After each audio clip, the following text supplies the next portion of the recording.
Previously on the case of JonBenét Ramsey. 911 emergency. We have a kidnapping. On December 26, 1996 at 5:52 a.m., 6-year-old JonBenét Ramsey was reported kidnapped by her mother. Later that day, she was found dead in her home. I'm Jim Clemente. I'm a retired FBI profiler. I'm an expert in the areas of child sex crimes, child abductions, and child homicides. My name's Laura Richards. I'm a criminal behavioural analyst, and I've been trained by New Scotland Yard and the FBI in putting together this elite and renowned team. This has never been done before. What we need to do is a complete reinvestigation, starting right from scratch. What's going on there, ma'am? We have a kidnapping. Hurry, please. Okay, what's your name? Are you Ramsey? Ramsey, I'm the mother. Oh my God! To me, it was suspicious. It sounded like there were 2 voices in the room, maybe 3. We got the tape enhanced. We could try a little noise reduction on that. Patsy? I think that's John Ramsey's voice. JonBenét and I had a very close relationship. You didn't testify in the grand jury? Nobody asked me. Although the 911 call actually initiated this investigation, when the police arrived, the first piece of physical evidence was that ransom note. We're a group of individuals that represent a small foreign faction. From a historical perspective, this is uncharacteristic of any kind of kidnapping letter I've ever seen. Out of 370 words, 76% is extraneous. This whole thing could have been done in 4 lines.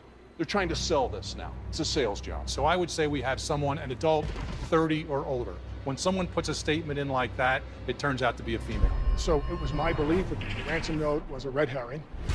The philosophy that was kind of laid out for the police department that day was we have to treat them with kid gloves. Police in Boulder, Colorado have found a flashlight that may have been used in JonBenét's murder. The flashlight fits to perfection. Are you fully convinced that your daughter was kidnapped? Yes. Shaking her head no. And then It's not just important what is said, it can also be just as important, if not more so, what is not said.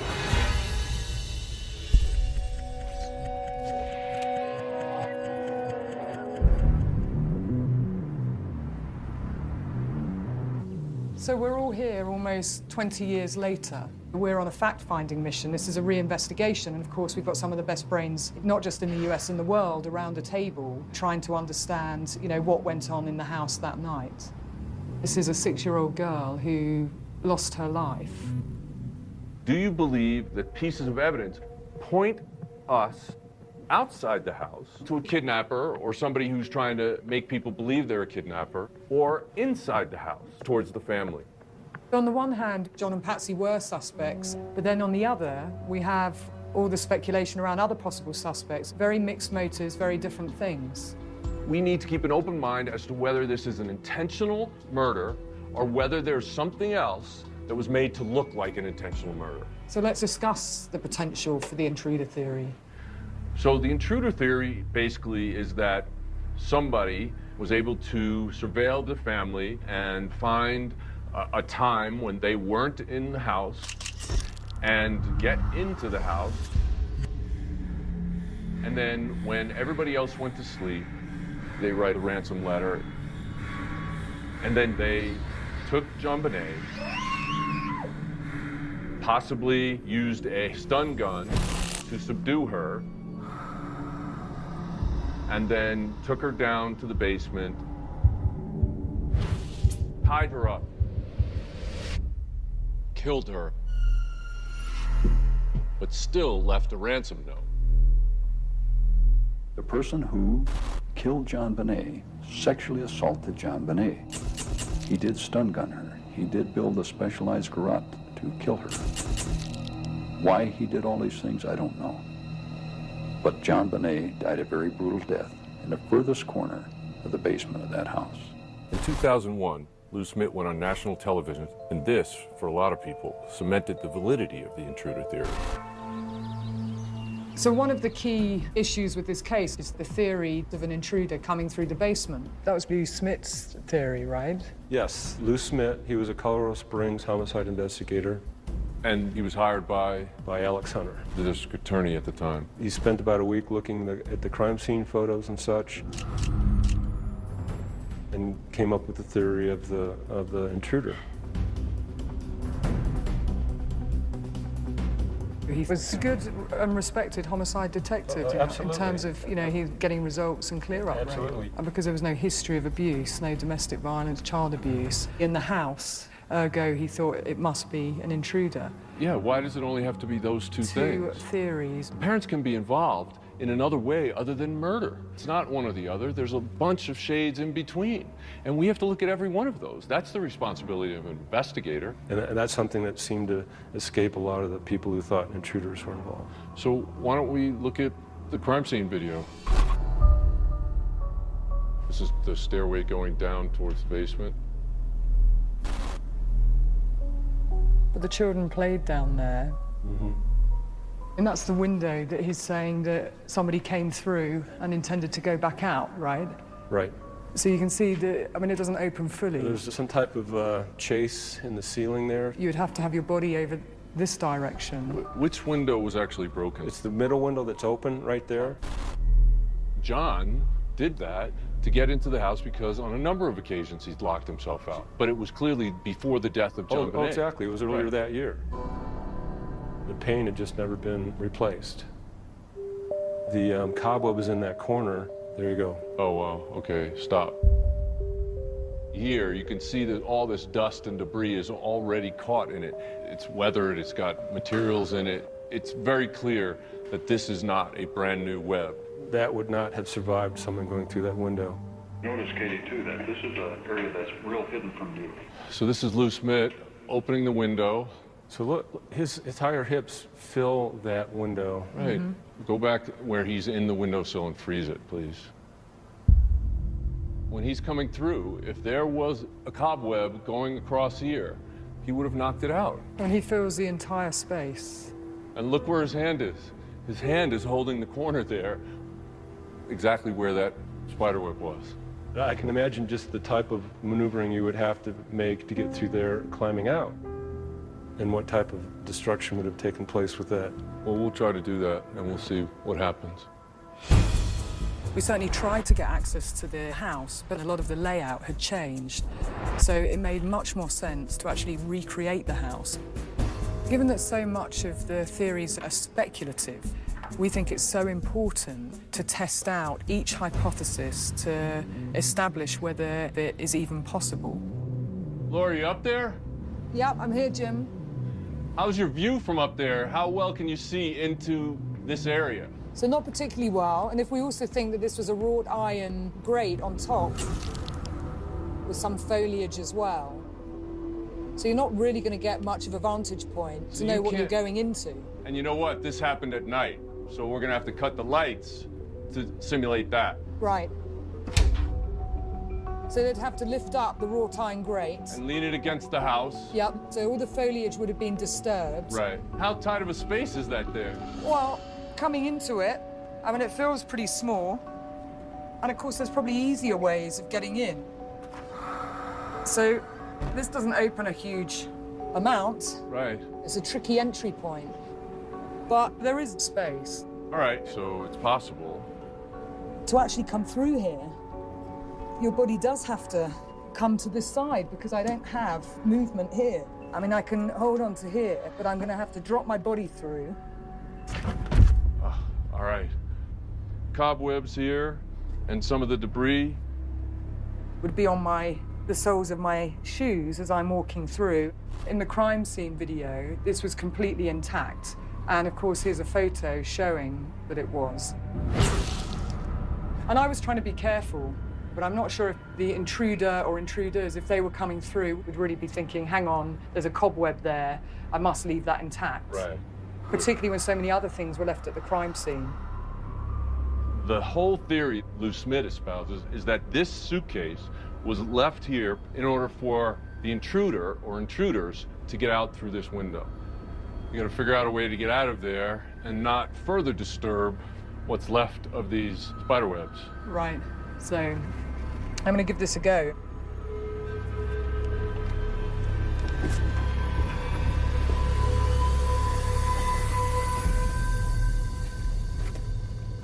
we've completely wiped out that whole corner of spiderweb. Right. I mean, it's just completely gone now. And look at the disturbance that you've made. This would have been very obvious to the crime scene investigators, but they did find the web here, and they didn't find that disturbance. Right, so it makes no sense.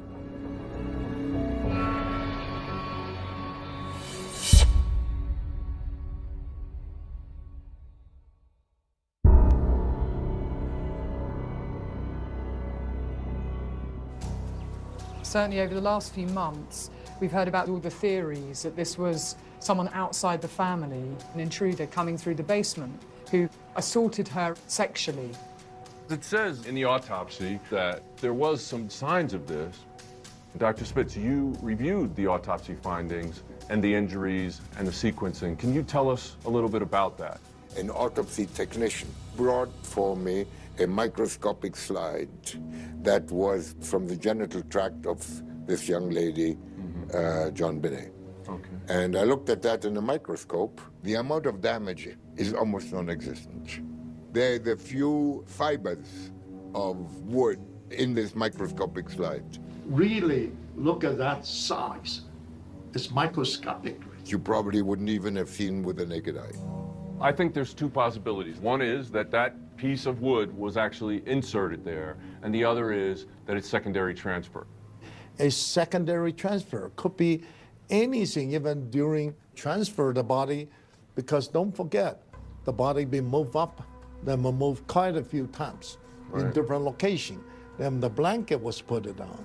So many manipulation at the scene. But what would account for the blood in her underwear? Underwear was only spot, could be from any other transfer. It's really no sexual assault here. No, this finding is not indicative of a sexual assault. They're looking for the wrong type of person if this was not a sexually motivated crime, which we believe that it was not. Police in Boulder, Colorado are reportedly investigating some new suspects. Sources close to the case say the suspect had lived in Boulder.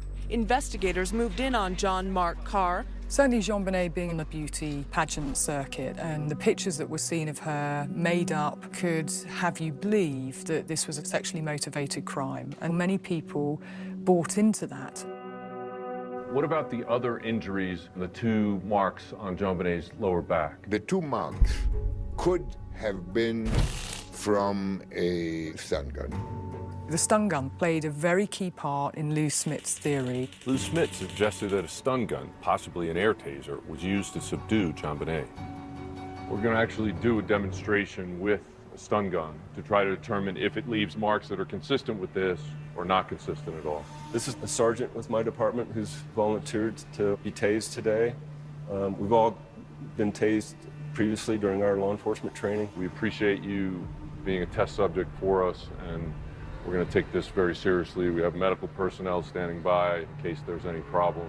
Jay, you get up on the pad here and face the other direction. If the same amount of voltage goes through an adult male or goes through a 45-pound, 6-year-old child, would the effect be magnified on a small person versus a large person? It's magnified. For me? When you are ready, you can say ready, but look that way. I'm ready. So in the law enforcement setting, we usually are indicating taser, taser.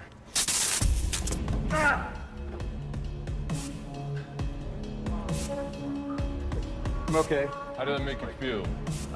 Adrenaline rush. It's hard to stand still right now. Did you feel subdued at all? No, I just wanted to get away from it. Would you mind if we looked at your back? Yeah, you can see the two marks now quite clearly. This looks to me like just an irritation. It's a lot wider than what I thought it would be, so it projects out. Jay, generally, how much do you weigh?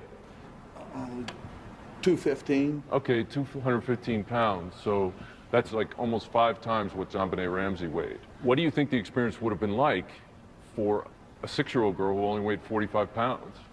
I think especially if you were asleep when that happened, it would, fear and, screaming and trying to get away from it. The whole theory was that it would subdue her or make her unconscious. It does the actual opposite. Right. It just doesn't make any sense. I mean, do we want to try a second round. Well, I think that's... Depends on how Jay's feeling, but we've obviously, that particular one we did over your clothing. When you're ready, Jay, we'll... Taser, taser.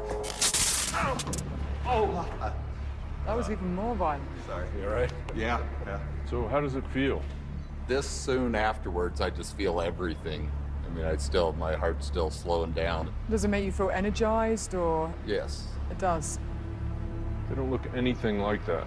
If this were done to this kid, you would have a scream from this kid that goes through the entire building. Everybody in that house would have heard it.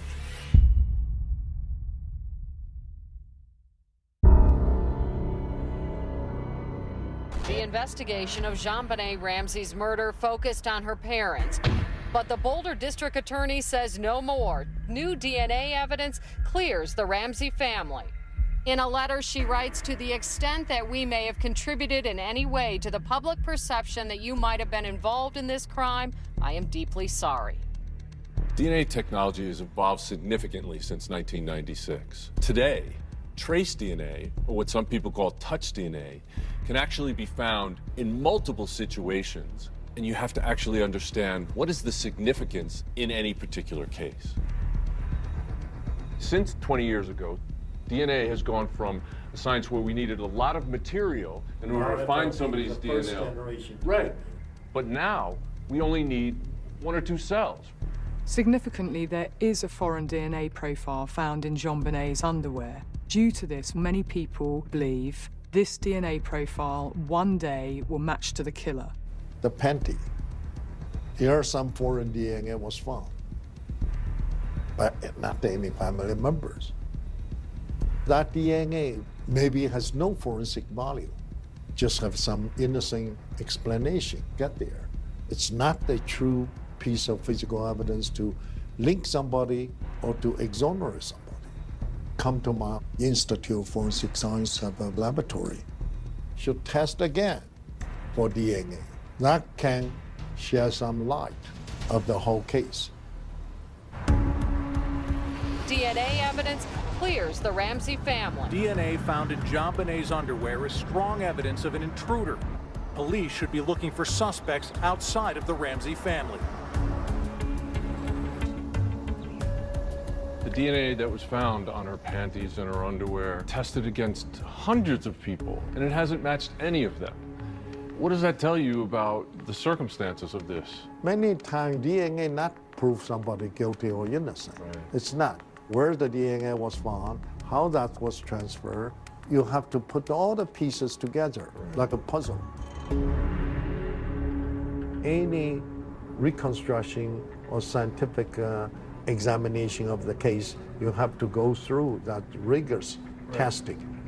The flashlight that was found in the kitchen, the garage and the knots, the clothing, all of those things could be retested today, and I believe that more evidence would be found. These are not the actual items of evidence. We're doing representative tests on these and what you can find, how you find it, how you collect the evidence, and what it tells you. A blow to the head on the right side. The flashlight fits to perfection. Flashlight and batteries. So should I take off my gloves and see what I leave on there? Exactly. When it was recovered, this flashlight didn't have any prints on it at all. It seems like anytime somebody would push this button on, you'd leave a pretty good thumbprint there. But let's just try it. So what I'm gonna do is I'm gonna open this up and I'm going to pick up these batteries and I'm gonna put them in and just handle them like I normally would. Let's collect that. So you're trying to get samples from all the areas. Battery surface actually is excellent for fingerprint. And they didn't find any fingerprints on the battery surfaces. That's unusual because once they're put into the cylinder here, they're fairly protected, and you would think that any fingerprints would stay on them. It's possible somebody used gloves, wiped down the outside of this, and wiped down the batteries, and then put them back in. No police officer claimed a flashlight, and neither did the family claim it. There was a gift of a flashlight given by John Andrew, John's son from the first marriage, that was at least described in the same way. So it's so crucial to establish this is friend at home or somebody else brought that. We should check DNA. Right. Not only outside, also the battery. On the original garrote, what we know is that there may be, in the part of the knot that is tied up, there may be DNA in there that we can't get access to if the knot is never untied. It seems to be pretty strong. We got to pull it tight. If we got the real evidence, you can get the DNA from this area. So these are packages that you bought, you purchased from different stores? Yeah.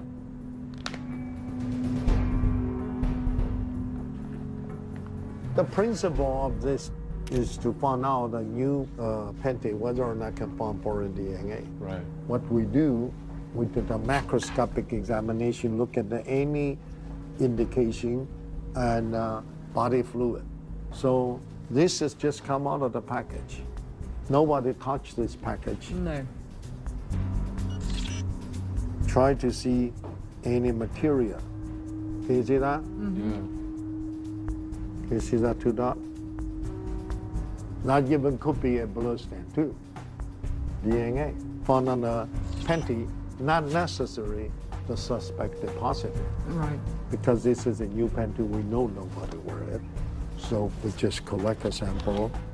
If have DNA, then that DNA has to be during the manufacture process. Right. Certainly, if somebody packaged this in Thailand and sent it over here and left their DNA on it, well, they had nothing to do with this crime. They weren't ever even in this country. That's a possibility. We collect all those evidence, then we're going to analyze. Once we get the result, I'm going to see you in Colorado, maybe answer some of the questions whether or not this transfer DNA can be explained.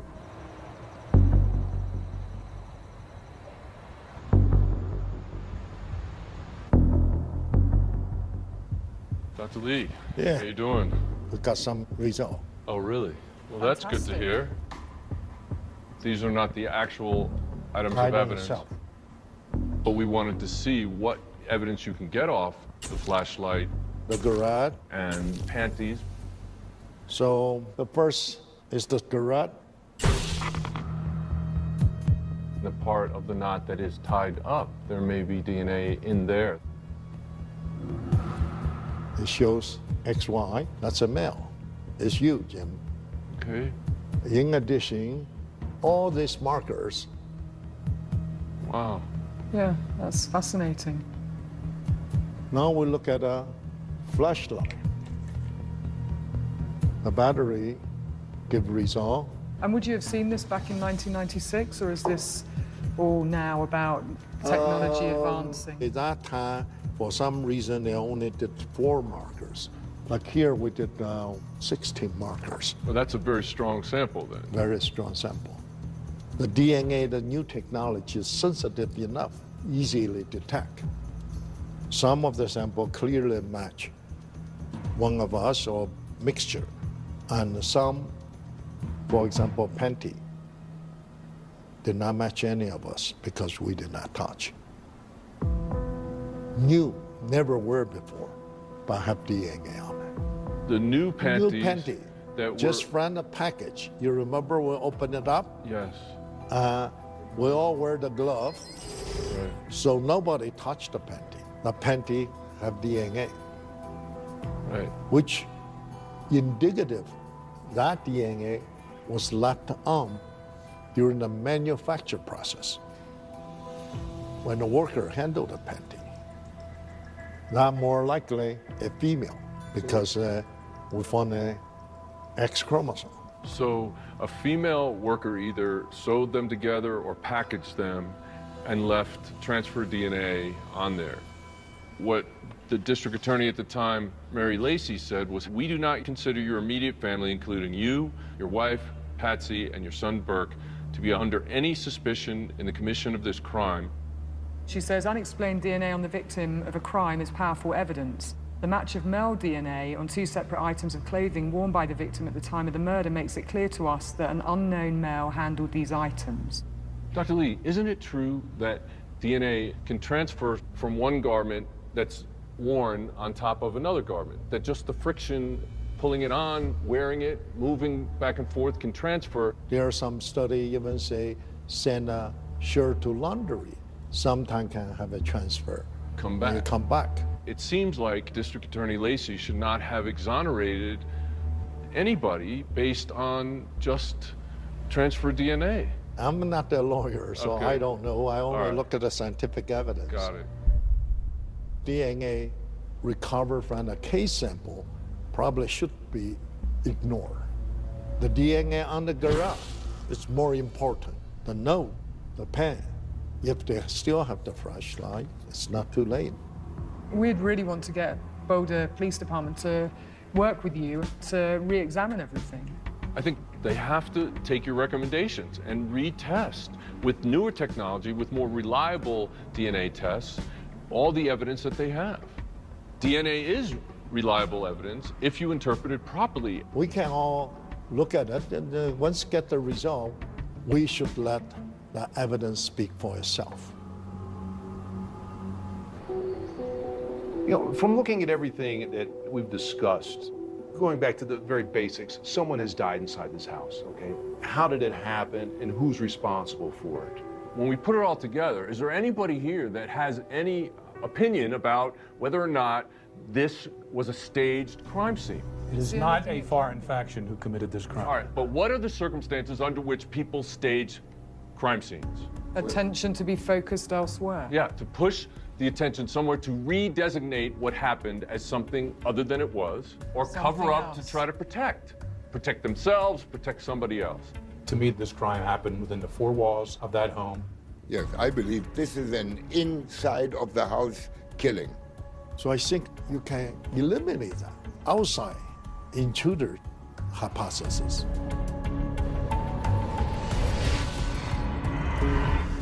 So more likely is cover up something. What to cover up?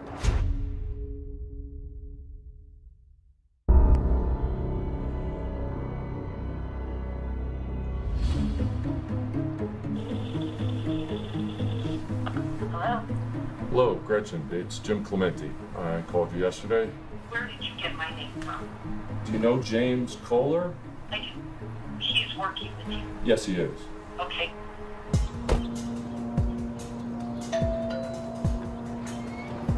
Hello. Hello. How you doing? Hi, come on in. I'm Jim Clementi. I'm Gretchen Smith. Gretchen, Hi. nice to meet you. Gretchen, Hi, how are Jim. you? I remember Nice to see you.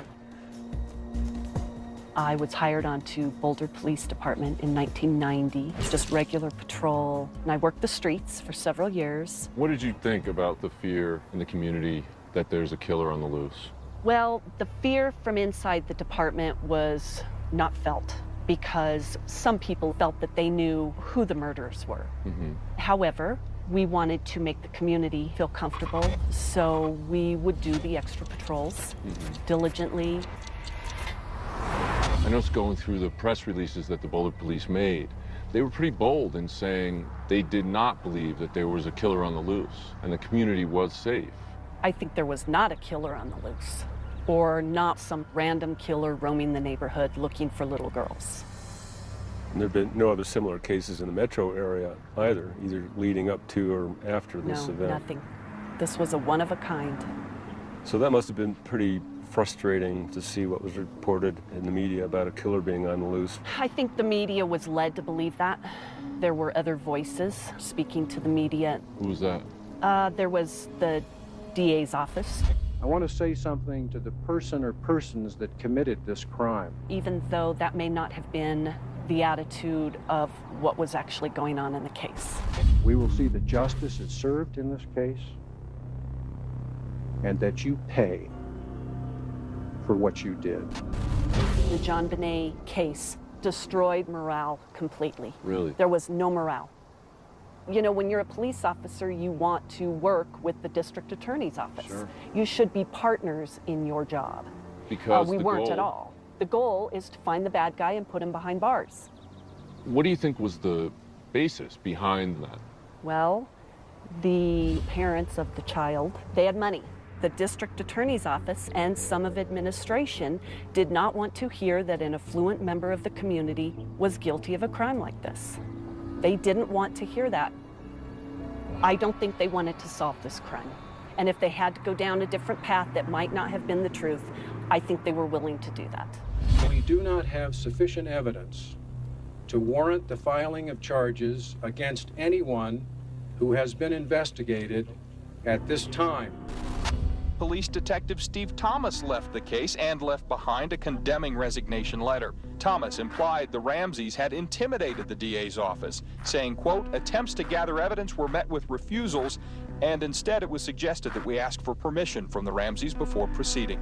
Steve Thomas was certainly determined and committed to find out who killed JonBenét.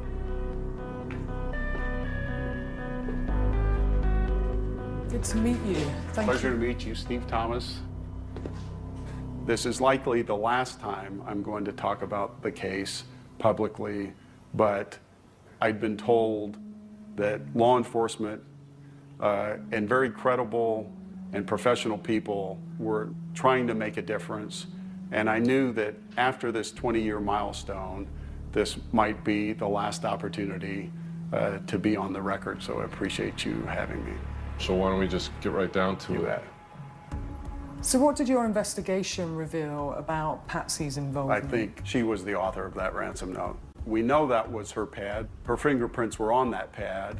The Sharpie pen, we located that and ink matched it to the ransom note, which bore handwriting characteristics that some experts said were remarkably similar to Patsy's.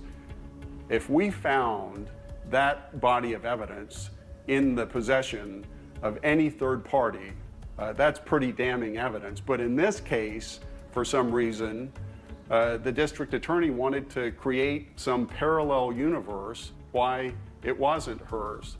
I find it preposterous. Did you feel you were hamstrung from the beginning? That's the understatement of the day, Jim. And okay, so who was responsible? The district attorney. The district attorney. Of course. We never got search warrants for phone records, for credit card records. We were forced to search tens of thousands of Home Depot receipts by hand. The DA never gave you any kind of warrants to get credit card records? No. And that would just be standard practice in a case phone like records. this. The police department engaged me to conduct the first official interviews with the Ramseys, and I was, as was the FBI, furious when we learned that they had been provided copies of police reports to prepare for a police interview, just contradictory to everything. The whole point of the interview is to get their information from them. That's exactly to right. Find out exactly what happened before they're tainted with other information. That's right. I don't disagree with you. In June of '98, the core team of detectives, along with the FBI agents and the personnel from the DA's office, congregated in a small classroom because we had been suggesting we need a grand jury. People are slamming the doors in our face. We need subpoena power. We need to collect evidence. And I remember leaning against the cinder block wall as your former colleague, Bill Hagmeyer, he used to be my boss, yeah, said, and I think I'm quoting verbatim, Mr. District Attorney, no disrespect intended, but a little girl is moldering in the ground and something needs to be done. Are you going to call a grand jury? And I'll never forget Alex Hunter, the elected district attorney's response. I need to get with my people. This is a political decision. I leaned back after working this case for 2 years against that cinder block wall and thought to myself, I can't do this anymore. I won't do this anymore. The next day, the FBI agents who were so vital and integral to this investigation, said we can no longer be a part of this. So, but he did eventually convene a grand jury. And they hear from key and significant witnesses, and then what happens?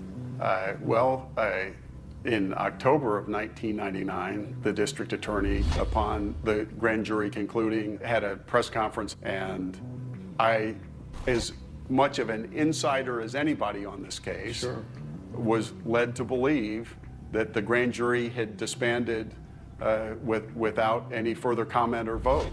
Knowing that all of the persons involved were sworn to a lifetime of grand jury secrecy, he folded those true bills up, in effect, put them in his pocket, gave that carefully worded press conference that fooled me and everybody else, and for 14 years, nobody had any idea until a grand juror stepped forward and disclosed, hey, we voted.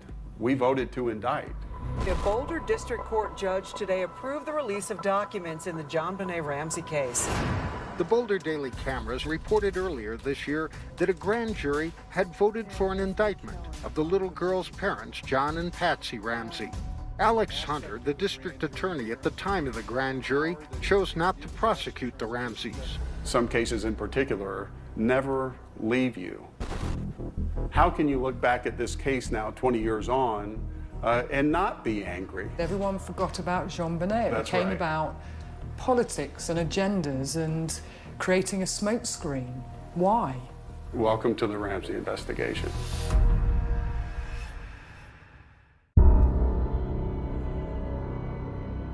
If the grand jury, those who heard all the evidence and heard from all the witnesses, felt that there were grounds to indict the Ramseys, then Alex Hunter, it's surprising that he decided not to prosecute them. The Boulder grand jury has completed its work and will not return. No charges have been filed. Yet I must report to you that I and my prosecution task force believe we do not have sufficient evidence to warrant the filing of charges against anyone who has been investigated at this time.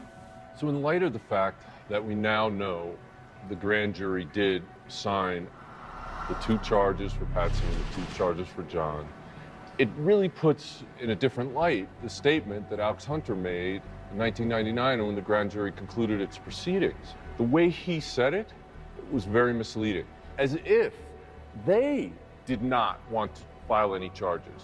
But then later, he says, I and my task force decided that there's not enough evidence to charge anybody. But he made it sound like the grand jury also agreed with him, not that he was actually totally contradicting what the grand jury did. Right. I mean, the words seem to be very carefully chosen. Yeah. It was in the public interest to know that actually the grand jury did return and recommend the charges for Patsy and John, but you would never understand that, as we never did at the time.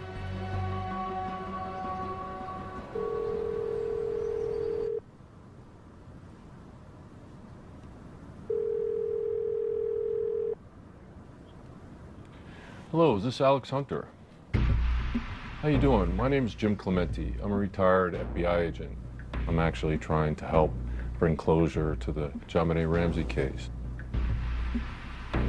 We're going into it with an open mind because obviously we don't want to predetermine results, but we do want to talk to anybody who has actual experience on the case. So I wondered if you would be willing to talk to me. Okay, well, the call ended. I don't know if he ended it or I would call back, it just broke. because it could have just been reception.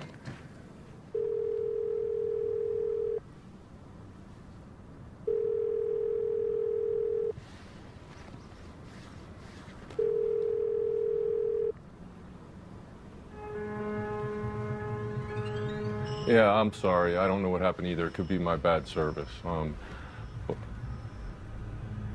Well, I mean, we literally just want to, there's a lot of just misdirection, and we want to just sort of cut through all that. What's really going on, what really happened when you were at the helm? Talk to me. Yeah. The difference is, though, I'm working with Dr. Lee, and yeah, he's a great guy and he speaks very highly of you. And I'm sorry, what statute is that about?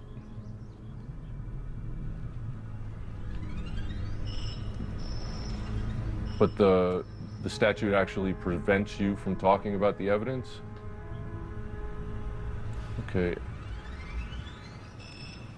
Bye-bye. He said that the difficulty is that it's very hard to talk about this case without getting into grand jury information. And of course, he cannot discuss that. Under no circumstances will I or any of my advisors discuss grand jury proceedings today or ever, unless ordered by the court. Laws in each state vary dramatically. So it's really important for us to talk to an attorney who has not only worked in law, but in Boulder, Colorado, to tell us the nuances of how that law is applied. So on or between December 25 and December 26, 1996, JonBenét Ramsey did unlawfully, knowingly, recklessly, and feloniously permit a child to be unreasonably placed in a situation which posed a threat of injury to the child's life or health, which resulted in the death of JonBenét Ramsey.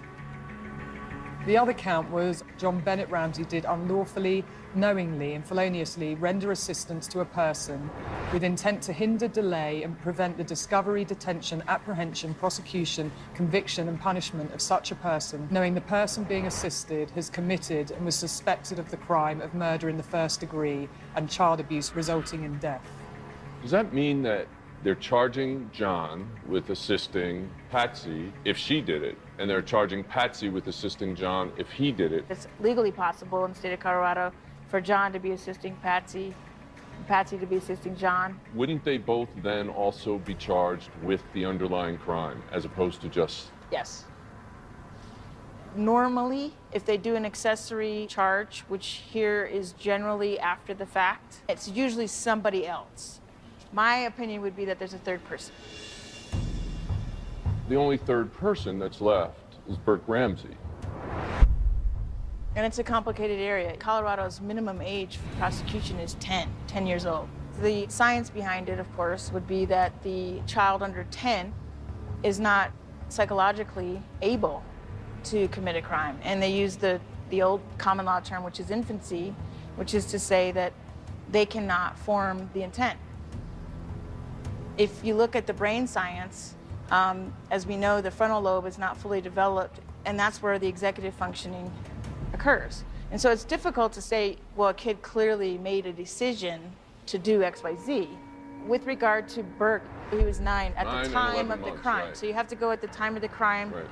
I don't know how they would prosecute him because of that floor, that minimum age of 10. Let's just say it was, you know, you could say negligent homicide. Even if he was, you know, prosecuted now, you can't even prosecute him for that because he was not yet 10. This is the screening room. It'll be a lot better than trying to look at it on a laptop. After JonBenét was killed, Burke's interviewed 2 weeks later by someone from the Department of Social Services at the behest of the family. They put the condition on it that it cannot be a Boulder police officer or detective. I'm going to be really interested in looking at his behavior. I'm a retired FBI profiler. I'm an expert in the areas of child sex crimes, child abductions, and child homicides. So this was the interview with Dr. Suzanne Bernhard. As a criminal behavioral analyst, I've reviewed and advised on thousands of cases, and I have a master's in forensic and legal psychology. Well, let's look right at the beginning. So, what did they tell you about why they wanted you to come talk today? See if they can find who, you know what? Well, let me tell you a couple things, Brooke. First, my job is partly to get to know you as best as I can, and make sure that you're okay, because things have kind of been hard, I imagine. Okay. Are you going to school? No, because I'm trying to stay away from the press. My friend said that after school, there's all these media people waiting there going, hello, did you see Burke in class today? No, I did not. I think he was absent.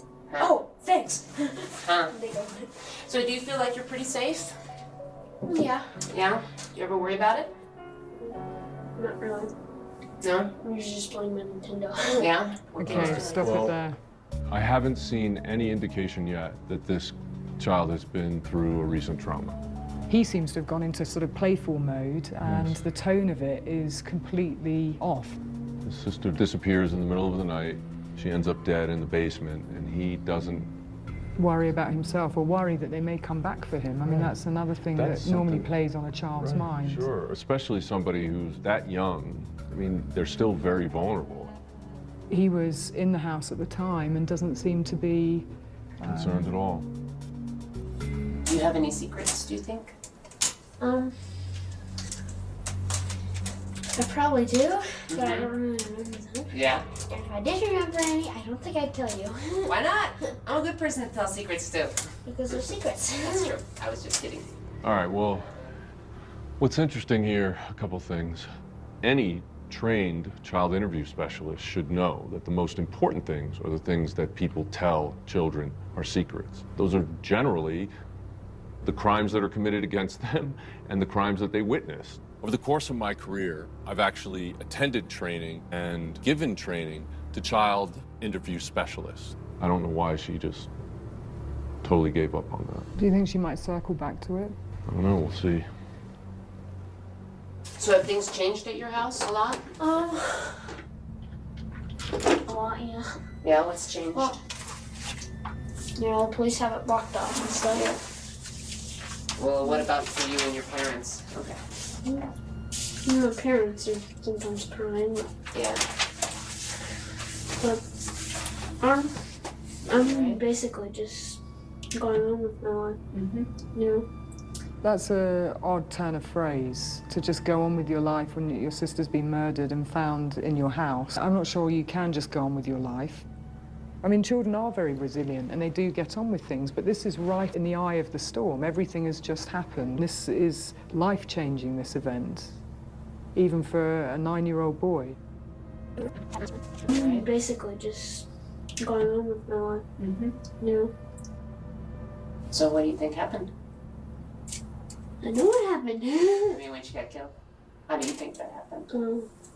I think, well, I asked my dad, where did they find her body? And my dad said I found it down in the basement, and so.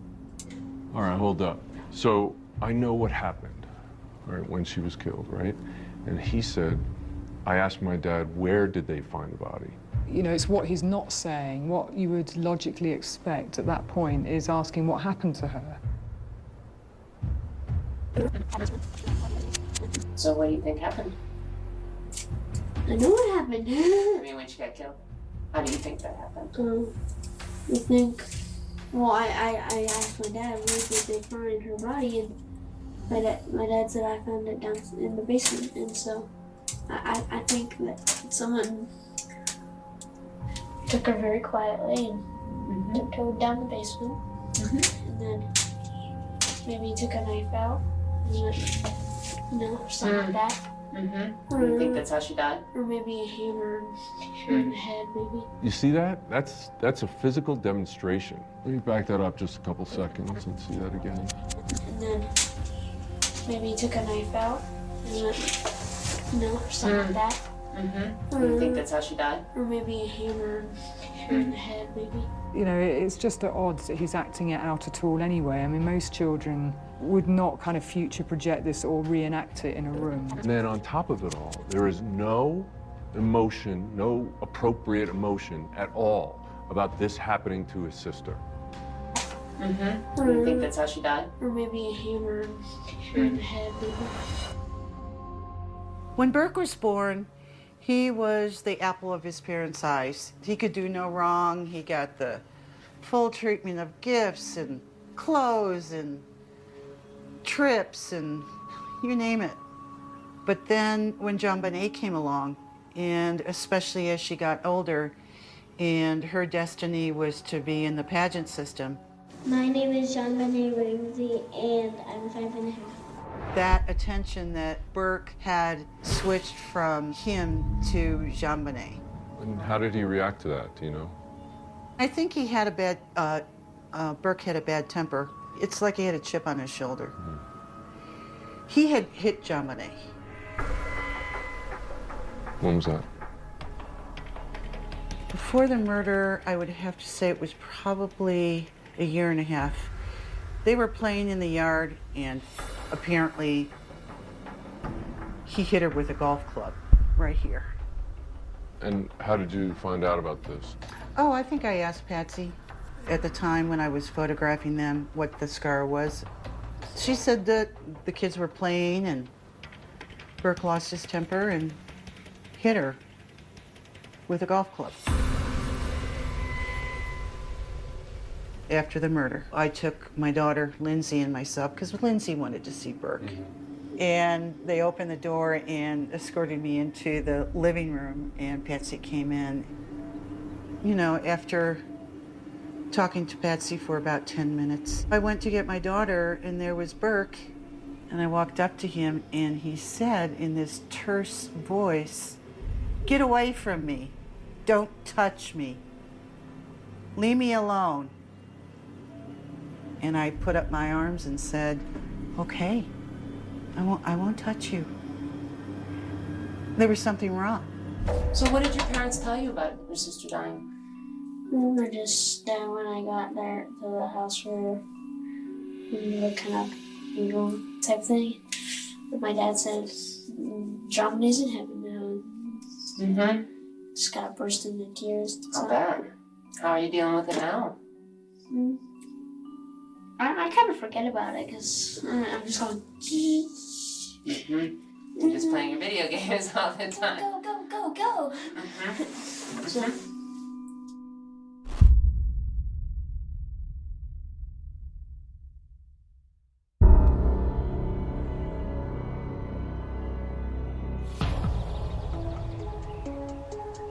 Burke not really receiving a lot of attention, the distancing that he seemed to indicate. He might have developed some resentment and some anger, maybe perhaps towards his sister. He never asked Detective Patterson, who interviewed him about an hour after JonBenét was found, if his sister had been found, what happened to her, you know, were they going to get her back? Nothing about his sister. Given that JonBenét was in the pageant circuit, and obviously that was Patsy's passion, so Patsy's attention was very focused and taken up with JonBenét. And of course, I wonder how that would have felt for Burke. One other connection internal in this family that we haven't discussed. There were reports that Burke had a history of scatological problems. You know, one of the former housekeepers, as we mentioned, had talked about him smearing feces on a bathroom wall. And there was a softball-sized ball of feces found in JonBenét's bed at some point. And after they sealed off JonBenét's room, and the crime scene technicians went through it, they apparently found feces spread on a box of candy that she had gotten the day before for Christmas. The media perception or community perception can be that they're the perfect family. But once you start to scratch the surface, you see that that's not the case.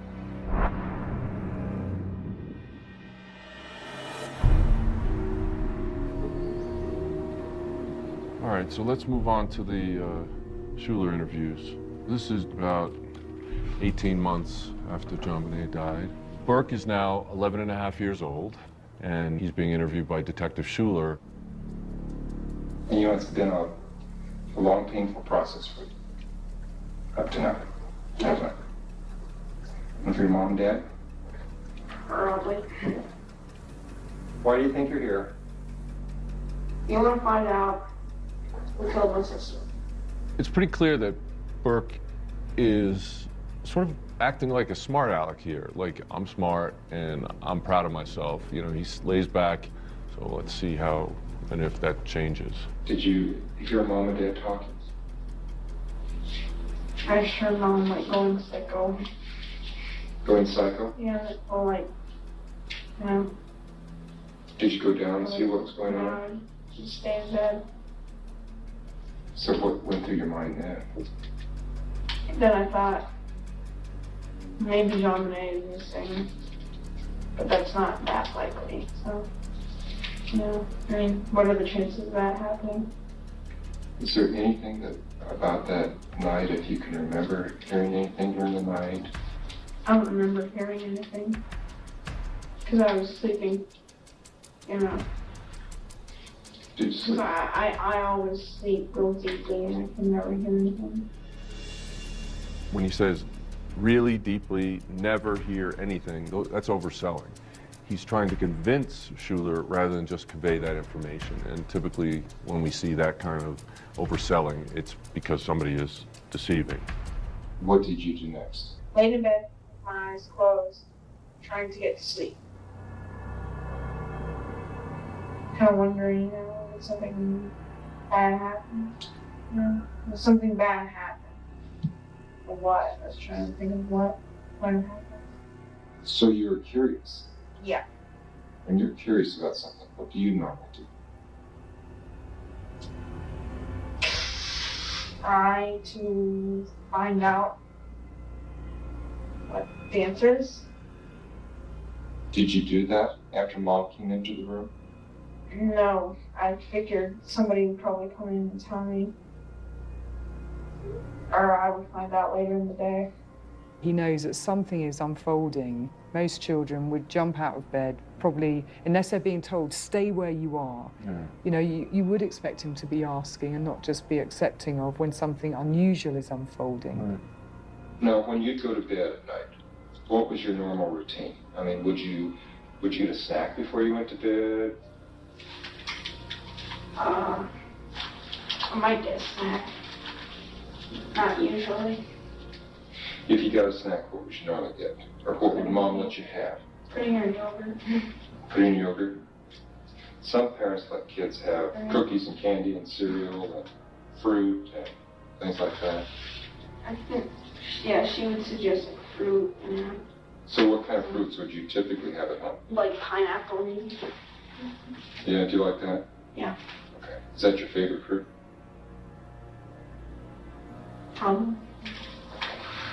What was JonBenét's favorite snack? I don't think she had a snack. What about pineapple? Did she like pineapple? Yeah, she liked pineapple.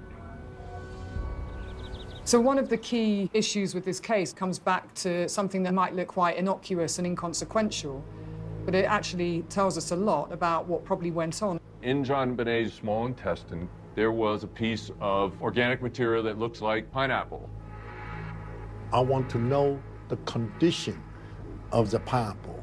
You mean degree of digestion? Yeah. Did the pathology report indicate what the pineapple looked like?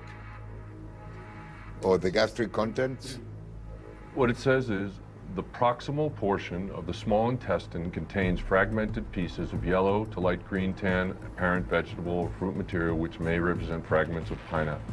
The remainder of the small intestine is unremarkable. Which means it's way after the meal. Yeah, they had just been for dinner at the Whites. That suggests that the meal had been ingested sometime to allow digestion and evacuation from the stomach. So she completely digested her dinner, and after that, she then ate this pineapple. Correct, that's correct. Chances are she ate a modest amount of food, let's say, but she digested it. So you're talking about hours. So you start linking all those dots. Give us a possible timeline. Yes, you approximately know the time that they came back home.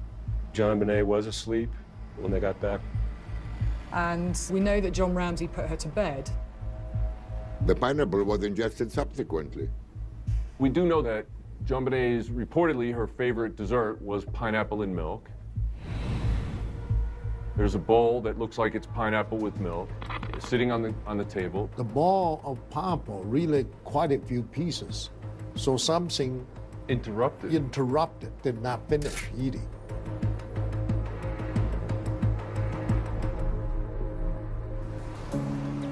Dr. Spitz, do you want to look at the dining room? Yeah, I would like to see the bowl with the pineapple. There we go. So, Dr. Spitz, this is the original picture of the pineapple. What we know from forensics is that both Burke's and Patsy's fingerprints are on the bowl, and Burke's are on the teacup. Patsy had said, I think, that she could not have prepared this because this size spoon was actually too big for a bowl like that. So she would never have done that.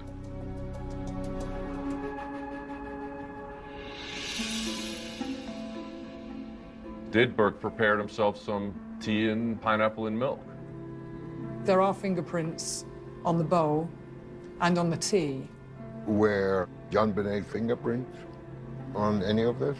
They were not. But it's certainly reasonable to believe that JonBenét may have snatched one piece. Yeah, Right. directly with the fingers. Right. For estimating time of death, that is important. Isn't it possible that JonBenét came down and saw that Burke was eating this and took one piece?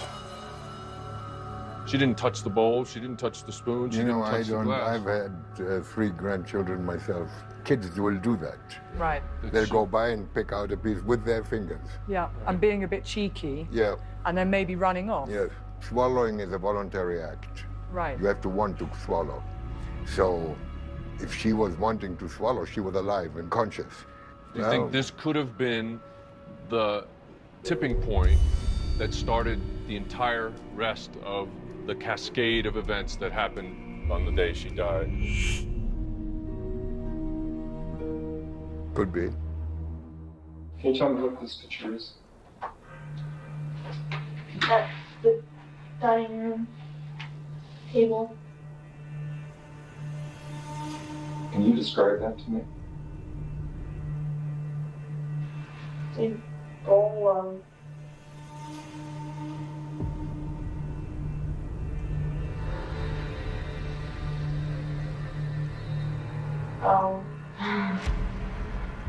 something. Okay. Looks like glass with a tea bag in it. Okay. Does that look like cereal inside there?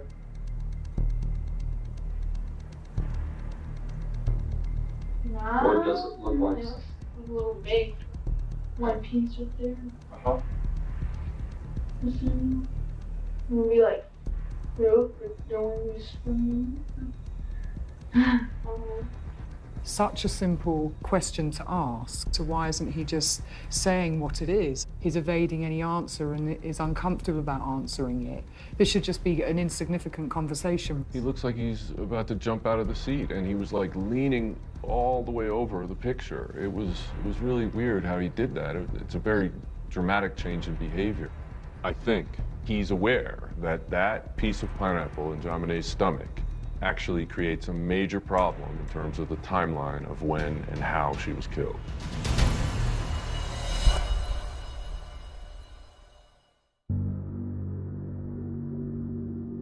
Would you ever go downstairs in the basement and play?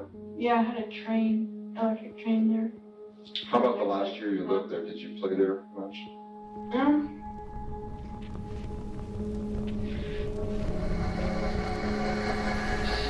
Sort of.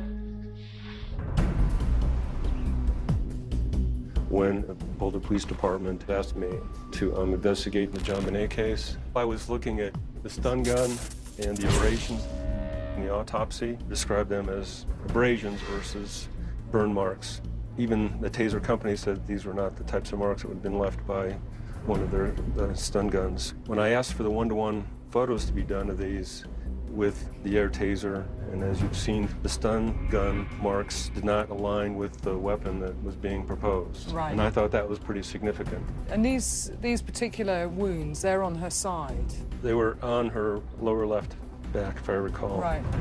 And so a sergeant at my office said, hey, I think I might have found something that could possibly be responsible for these injuries. He talked about the O-gauge track, and I asked Boulder PD to do some one-to-one photos with this as well as with the train tracks. These pins connect the tracks together, and you can see that the scaled pictures of the 2 outside pins of the train track matched exactly to the injuries on JonBenét. You've got this train room and pieces of track here in this room, and then there were pieces of train track in the crime scene video that were on the floor in Burke's room as well. I thought it was an incredible discovery to find a toy in the house that could have been responsible for these injuries.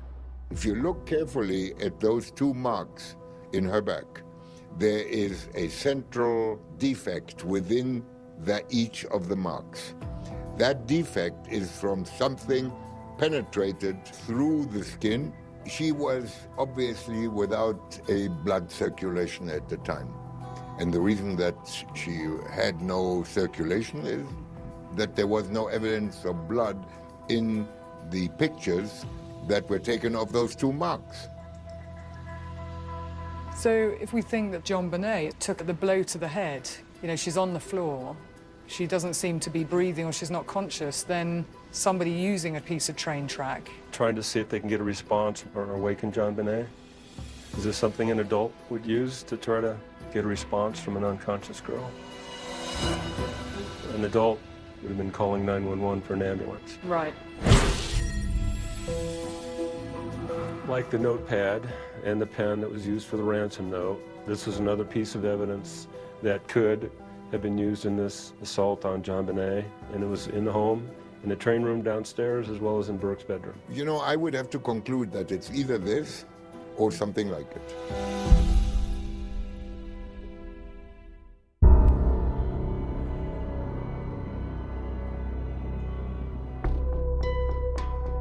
Jim and I have certainly tried to speak with John and Burke and really just give them an opportunity to speak. We called John a number of times, left a number of messages on his voicemail, and they just did not want to talk to us. So from the statements that the Ramseys have made, we need to look at what happened according to the family.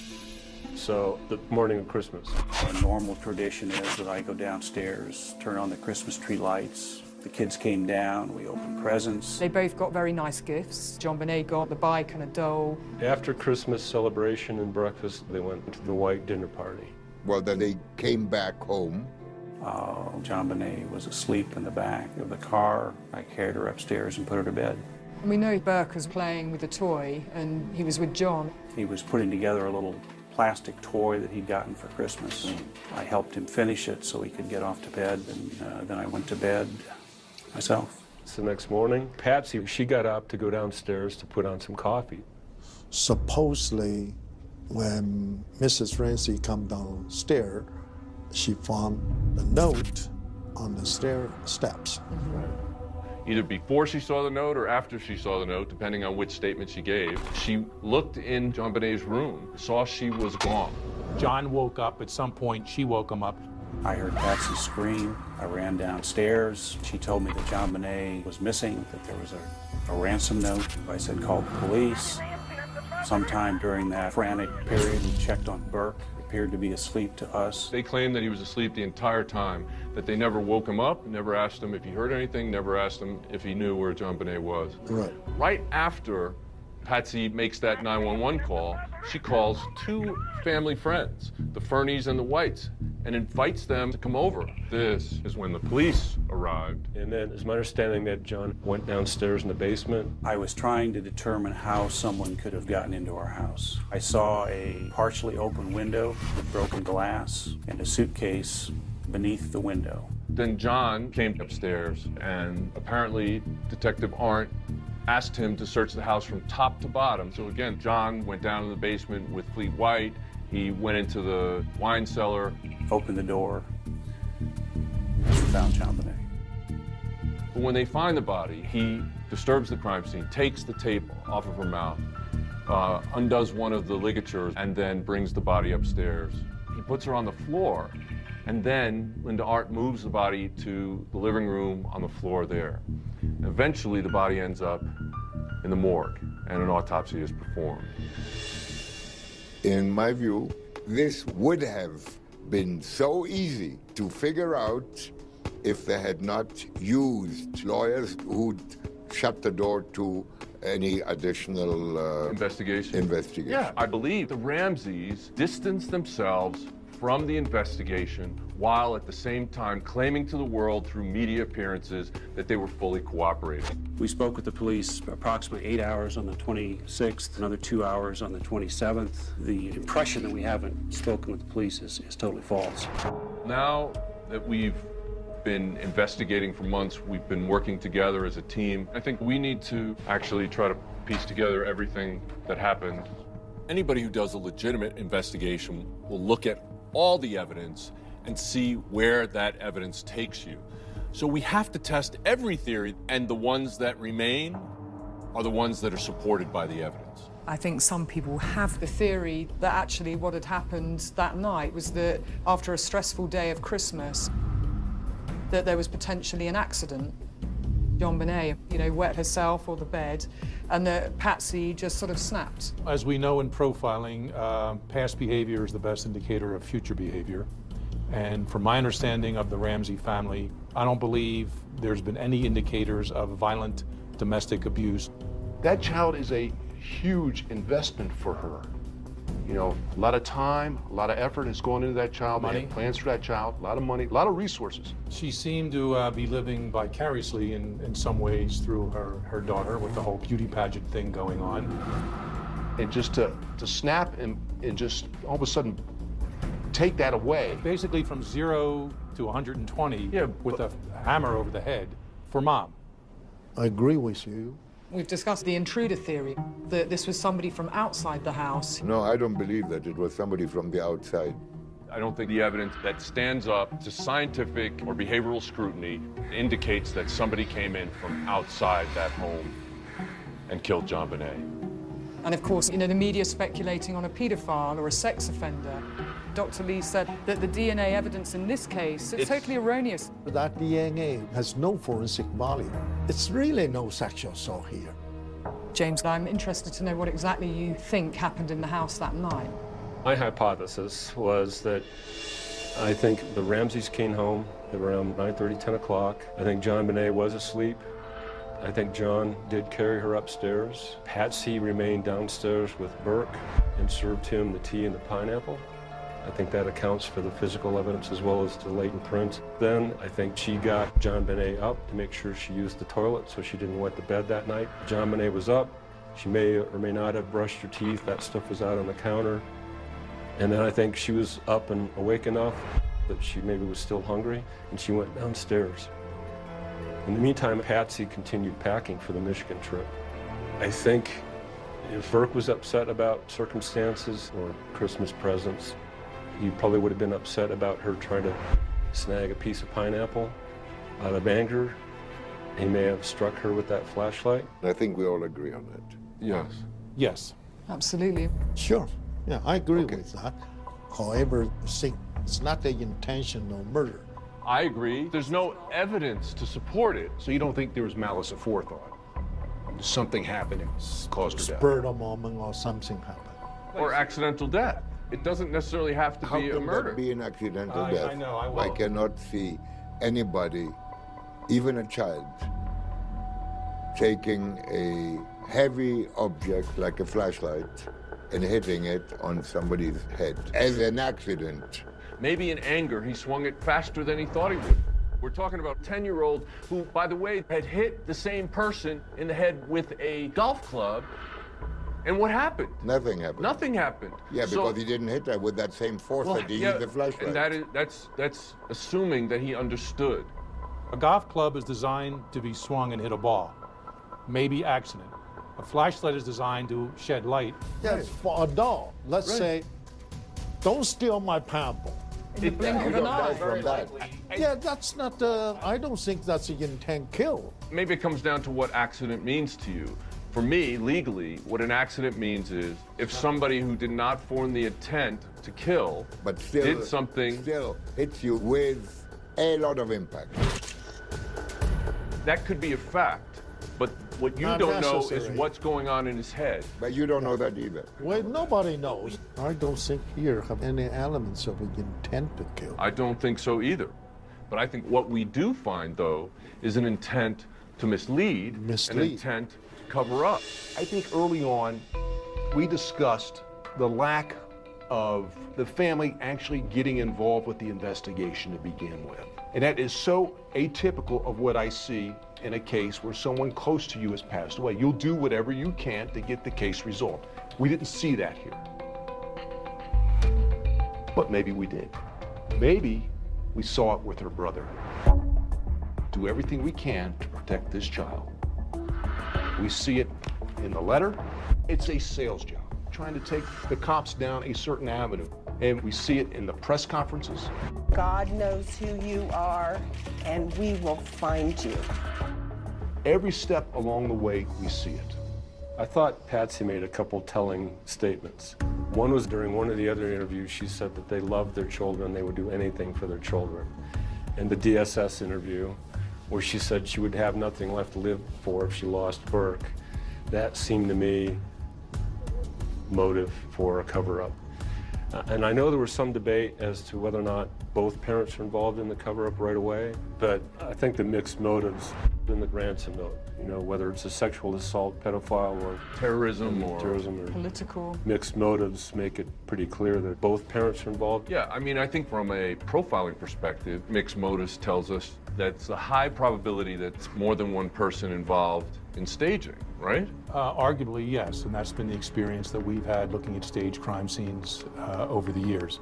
And I think that's what we have here in the language utilized, as well as the crime scene itself, the body, and everything else.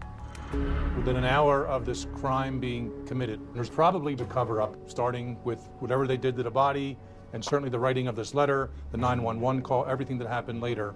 But I don't think Burke was involved in the cover-up. He was not directly involved in writing letters. He certainly didn't do the phone call to 911. He may have been there in the room, as we found out later. The only other person in the address at the time is Burke. Right. Now, was he interviewed later on by investigators and child psychological experts? And did he perhaps say some things that perhaps were not exactly true that happened that night? That's very possible. I don't remember hearing anything because I was sleeping, you know. Because I always sleep real deeply and I can never hear anything. But as far as the cover-up itself, I would say primarily it's John and Patsy who were involved in that. I think the most likely probability is that the adults in that family, John and Patsy Ramsey, and this is consistent with what the grand jury wanted to indict them for, staged this to look like a monster predator had come in their house and killed their daughter.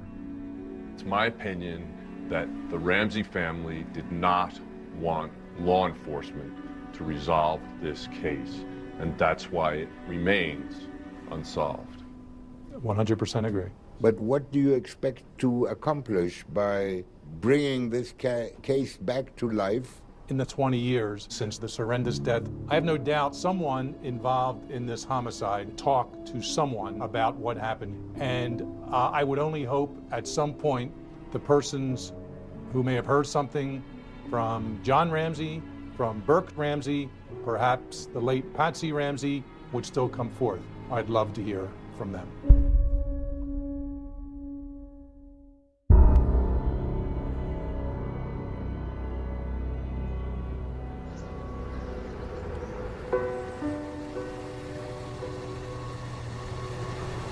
This is it. I can't imagine what it was like for the first responders here to find a 6-year-old girl dead.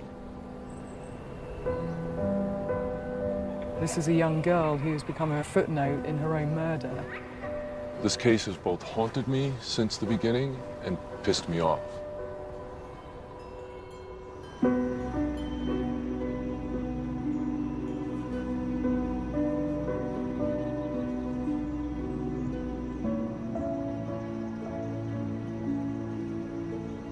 It's just so sobering in the reality that a 6-year-old child lost her life.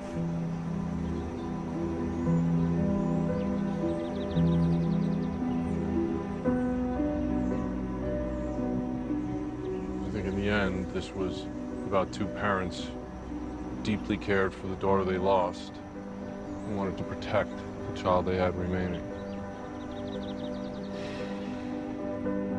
JonBenét and I had a very close relationship. I will miss her dearly for the rest of my life. I love that child with my whole of my heart and soul.